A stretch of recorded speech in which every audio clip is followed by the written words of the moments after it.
FSN Radio. It's all about what's next. Go to financialsurvivalnetwork.com and sign up for your free weekly newsletter. You'll also get 3 free reports. The Financial Survival Network.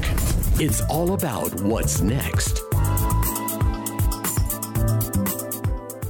Welcome. You are listening to the Financial Survival Network. I'm Kerry Lutz, and it is September 27th, 2017. Well, you know, we don't just talk about money things here. We talk about societal issues. In fact, we just talk about whatever is interesting to me, and I'm pretty sure if it's interesting to me, it's going to be interesting to you. As always, emails are graciously welcomed. I am not too many far behind now. Email address kl@kerrylutz.com and the Twitter feed's @KerryLutz. So, hey, person you're about to hear from has been called the toughest cop to ever wear the shield in New York City, NYPD. That's saying something.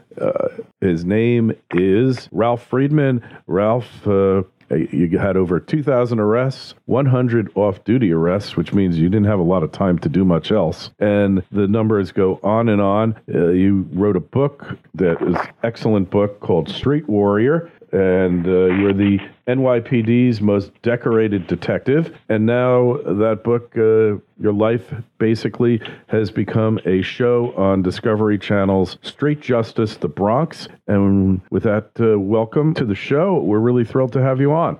Oh, thanks for having me on. I appreciate it. Hey, so you were a young cop. I guess you were a bit idealistic, and you just kind of took the department by storm. How did you do it?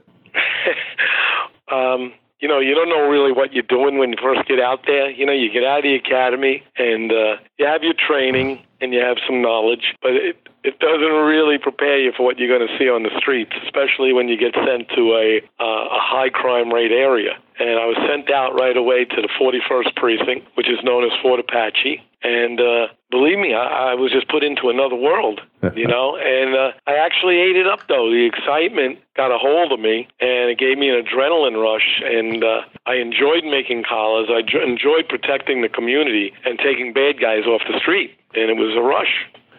You know, you start to really feel good about this. You know, as many bad guys as I've arrested and hurt or had to shoot in the line of duty, you know, all of these things, I was helping the community, you know, and it's a good feeling.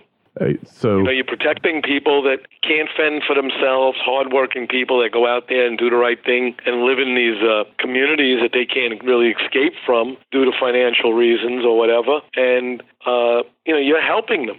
But the side I saw was the action side, and I ate it up. You know, besides helping people, you know, I was feeding this adrenaline addiction I had, and it was great. You know, I enjoyed it. And you, more or less, the way you're depicted in the book and the movie, you really had, like, no fear of mortal harm or death or anything else. You were just single-mindedly out there to do the job, and that was it. I enjoyed doing the job, and, you know, I guess there's, you know, some excitement about putting your life on the line. You know, you're putting your skills and techniques against the criminals, and, you know, you always hope you come out on top, and luckily most of the time I did. I mean, I took my lumps also. You know, I've been injured in the line of duty several times.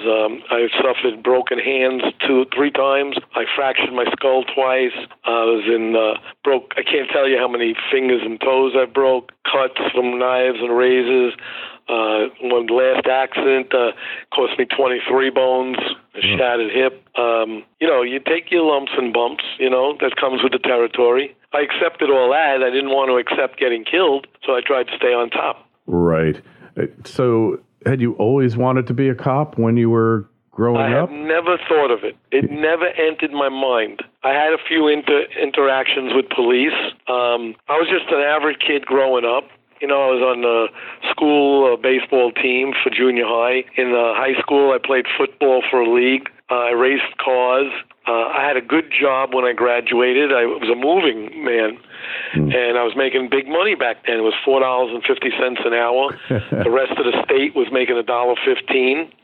They had to work 40 hours to get overtime, and where I worked, as long as you worked over 8 hours in one day, you got overtime. I was doing very well, and I was out with a few friends on a Friday night, and I said, hey, what are you guys doing tomorrow? And they said, we're taking the police test. I said, what? I said, I never entered my mind, So I said, knock on my door. If I get up, I'll go with you. And I did wake up. And in those years, it wasn't you didn't have to file or pre-file, it was a walk-in test, and it was being given in my high school. So I went over with them. I took the test. And once I took the test, I got a little excited about it because I said, this might be a really good career move where I could, move ahead without college, because I was lifting, I was bodybuilding and lifting weights, and that was great. And then I go to work all day and lift refrigerators and stoves, and that was great. But I just realized that in 20 years, I'll be lifting the same refrigerator and stove, There's no advancement. You move furniture. So then I got excited about it, and they called me about 9 months later, and I was a little too young, but they accepted me as a trainee, and I did 2 years indoors until I turned 21. And then I went through the police academy, got my firearms training, and we hit the streets. And in those years, you hit the streets. You didn't have training officers. No one held your hand. You went out there. You were, given a post, and you just go out in the street, and that's it. That's where you really learn the job. But I had no family, no friends, no acquaintances that were police officers. And I got brought in a couple of times for fights, and they let me go. It was not like today. These, we fought with our hands, and if someone got lumped up, they bring you in, give you a YD or JD card, and you're on your way. I got a couple of summonses, and I didn't hold it against the police. They were doing their job. I didn't even think about police one way or the other. They had their job to do. Once in a while, I had an interaction, and I didn't even think about it after. I didn't say I hated the police because I got a summons. It was just, hey, I was driving fast. I get a summons. I didn't even think about it. I was very young back then, and just didn't bother me. And, I always saw the police as doing their jobs, Right. Yeah, well, everybody's got their job to do. So you were introduced to this whole new world, effectively, and you put your life on the line many a time. What was the best case, or I don't want to say case, but the best feeling you ever had after working a case? Does that anything stick in your mind? There was quite a few of them. I had a very good career. I worked with great cops, had great partners, and we had a lot of good cases and a lot of action scenarios, and they all played out, pretty good. Mm-hmm. And I was proud of a lot of them, a few times I had to use deadly physical force, and it resulted in saving my own life or my partner's life or a civilian's life. And that's a very good feeling. I wasn't traumatized. I did what I had to do. And if I could save my life or my partner's life or someone else's life, that's a great feeling. Yeah, I imagine so. So you retired in the 80s, and finally you got your book out. And how did the book come to be?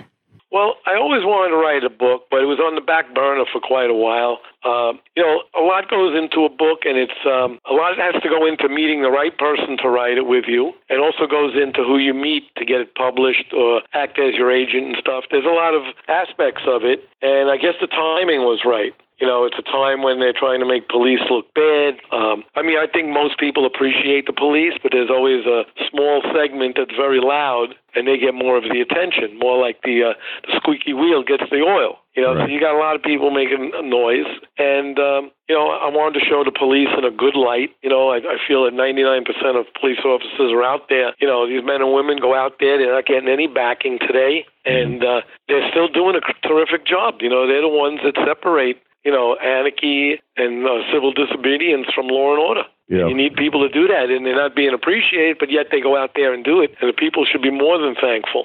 But the timing was right to put the story out there to show the police in a good light. I met the right people, and the book came out fantastic and is doing well. Yeah. It's called Street Warrior, and it's available on Amazon.com. Yeah, and we'll have a link to it on the show notes to this interview. So, Ralph, thank you. Hey, when I think people think negatively of the police, but like you said, what is the alternative until you find something better than cops? And every country in the world, every industrialized or somewhat civilized country, shall we say, has got some type of police force to basically enforce laws, to protect the public, and to stop everyone from going native, so to stop the stronger from taking advantage of the weaker. So what's the alternative? If we don't have cops, what are we going to do as a society to rein in the negative impulses and inclinations of much of our populace here, a portion of it? Well, there is no other choice. You need the police, and I think, like I said, most people do appreciate them, especially law-abiding, hard-working people. Otherwise, you would have a jungle and the strong would survive. You'd work and they'd take your money, they take your home, they take your car. You have to have the police, There is no other answer.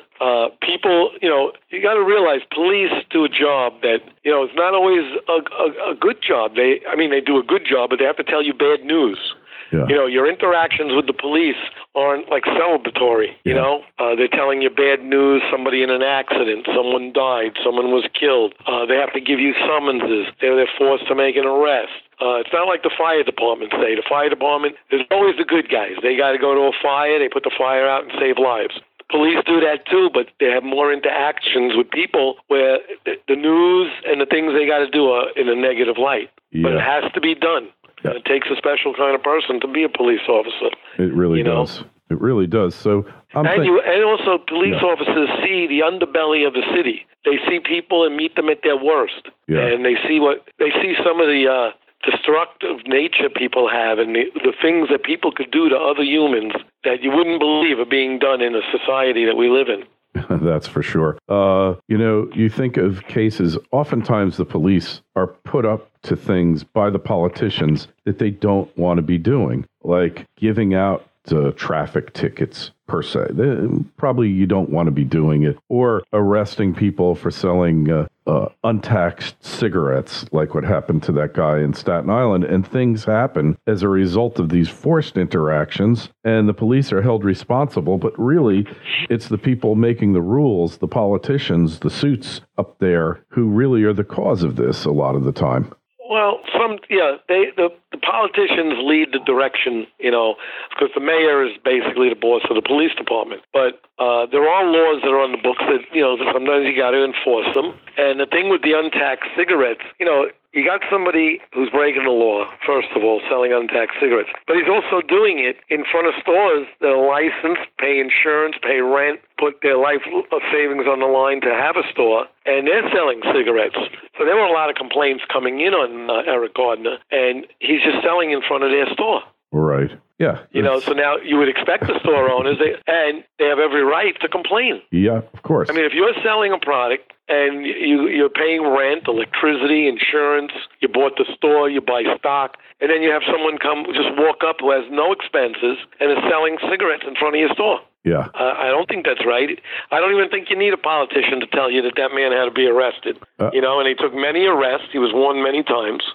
Mm-hmm. And he continued to do it. And on the day that he died, he resisted arrest. Absolutely. And he wasn't choked. I watched that video. I'm very up on this. Mm-hmm. And I watched that video a couple of dozen times. That wasn't a chokehold. It was a takedown hold. I've used it literally hundreds of times. This was a 350-pound man or more. Right. Who did not. When you're placed under arrest, even if you feel it's wrong, you have many outlets after that. You could go to the complaint review board. You could go to an attorney. You could sue. You could get a summons. There's so much you could do. Oh, yeah. But you don't resist arrest. Police officers doing a job. If you want to take it to court afterwards, you have all these rights to do that. But this is not like a dental appointment where you say, well, look, come back next week. I'm busy, or I'm not going. Sure. Don't resist arrest. That's the word I got to put out there. Yeah. Police officer doesn't want to get hurt. He wants to go home at the end of his shift. He's just doing his job, So don't resist arrest. The police officer doesn't have a choice. He's making an arrest. All the choices are on the bad guy. He could fight the officer. He could run away. He could shoot at him. He could stab at him. He makes all those choices. And if he makes those choices, he's got to live with the results. Or not live with the results. Yeah, and don't get me wrong, I wasn't blaming the police for the Gardner situation. No, I'm just explaining it to the audience that sure. The police make an arrest. My advice is, if you don't want to get hurt or have a bad interaction, just surrender and go in peacefully, and they'll treat you with respect. Of course. I've had it both ways. When I had to make arrests, I dealt with violent felons. I tell them, you're under arrest. It's your choice. You want to go the hard way or the easy way, but you're going. Yeah. Yep. That you don't have a choice in. You want to make a choice on how you're going, standing or laying down. That's up to you. Yeah. They have the choice. It's not in my hands. Now, if they make the wrong choice, they got to pay the price. And rightfully so, because you guys are there to keep order. But there's a lot of like these revenue-raising measures that City Hall or the governor, whatever. Well, I feel that's what's being done now too. Yeah, they won't. They would rather see you write summonses than be proactive policing. Right. And, the units I was in and the precincts that I worked in were very high crime rate, and it wasn't like that back then. We went out there, your bosses, City Hall, politicians, they wanted proactive policing. Right. They wanted you to go out there and get these bad guys off the street so decent people didn't have any problems. Mm-hmm. That's what they wanted, and they respected you, and they appreciated your work. Today, it's a different era. Yeah. It's a different world. It's a different ballgame. It's just very hard to be a police officer today to do the right thing. Very sad. You're being micromanaged. You got cameras on you at all times. I feel, the police got to think of what they're doing, how they're going to be perceived on video. And these videos are doctored. They start and cut out when the person who's operating wants it to. Yes, the guy walks over, punches a cop in the face. It's not on video. The cop responds back, which is a natural reflex. That's on video. Absolutely. And it looks like he started it. Yeah. A lot of deliberate deception that goes on. So you wrote the book, and then all of a sudden there's interest in a TV show. How did that come about? Well, once your name gets out there to the right people and you circulate it in certain circles, and you're out there, so people saw it. What happened with my TV series was a producer was reading an article in the New York Post, actually, and they did a big spread on me a couple of years ago, and she thought it would be very interesting, and she took it to her bosses, and they all agreed, and they got in contact with me, and pretty quickly we came to an agreement, and it was Jupiter Entertainment. That was tied to the Discovery Channel, and my relationship with them is fantastic. As a matter of fact, two of the producers and the actor was at my house last night to view episode number 2. Yeah, I watched it. We had a great time. I watched it. It was a great episode. I highly recommend that you check out the show. It really was a great show, and you're one of 3 really top-notch police shows on Discovery now. They've got, you probably watched them as well, Homicide Hunter and I Am Homicide, and now They're this both show. Put out by Jupiter, by the way. Right, I figured that. I just felt they were the same style, kind of, and the same format, and they're all excellent shows. And you know what I love, Ralph, is the old pictures that they pop up. Everybody's saying that. Yeah. I love the old police cars. Remember the Plymouth Furies, and I remember them well. Yeah, and then the uniforms were so much different back then. At least they looked a lot different. I think everything looked different, and you carried revolvers instead of automatics. I mean, it was just like you said, a different time. Very much a different time. I feel like a dinosaur now, that's what they call old cops, dinosaurs. It's not a derogatory term. It's, it's sort of like even a little respectful term, but you're outdated.